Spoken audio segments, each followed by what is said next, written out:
மூப்பில் நடை கூட அழகு தான். இந்த நடை எவ்வளோ அழகாக இருக்குது பாருங்களேன். இந்த நடையோடு இவன் ஒவ்வொரு நாளும் காத்திருக்கிறான். எதுக்காக காத்திருக்கான்? நான் கொடுக்குற அந்த ஒரு வேளை சாப்பாட்டுக்காக தான். ஒரு நாள் தவறாமல் தினம் இவன் ரொம்ப தூரத்துலேருந்து காத்திருப்பான். அப்படி காத்திருக்கிற இவனை நான் ஏமாற்ற முடியாது. அவனுக்கு வயிறு நிறைய சாப்பாடு கொடுப்பேன். நல்லா திருப்தியாக சாப்பிடுவான். சாப்பிட்டு முடிச்சுட்டு அவன் இங்கேருந்து எவ்வளோ தூரம் நடந்து போகிறான்னு பாருங்களேன். இவ்வளோ தூரம் அவன் ஒரு நாளும் நடந்து வரான். இந்த சாப்பாட்டுக்காக நடந்து வர்ற இவனை நான் எப்படி பட்டினி போட முடியும்? எப்படி நான் காக்க வைக்க முடியும்? அதனால் இவங்களுக்காக தேவை நிறைய இருக்குது. அது நான் சாப்பாடு போட்டாலும் நீங்கள் செய்கிற உதவி மூலியமாக உங்கள் கை மூலியமாக தான் நான் அவங்களுக்கு சாப்பாடு போடுறேன்.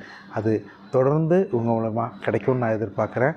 ஏன்னா அவங்களுக்கு நிலையான உத்தரவாதமான சாப்பாடு வேணும். நீங்களும் உணவளிக்க உதவலாம். Please help us to feet.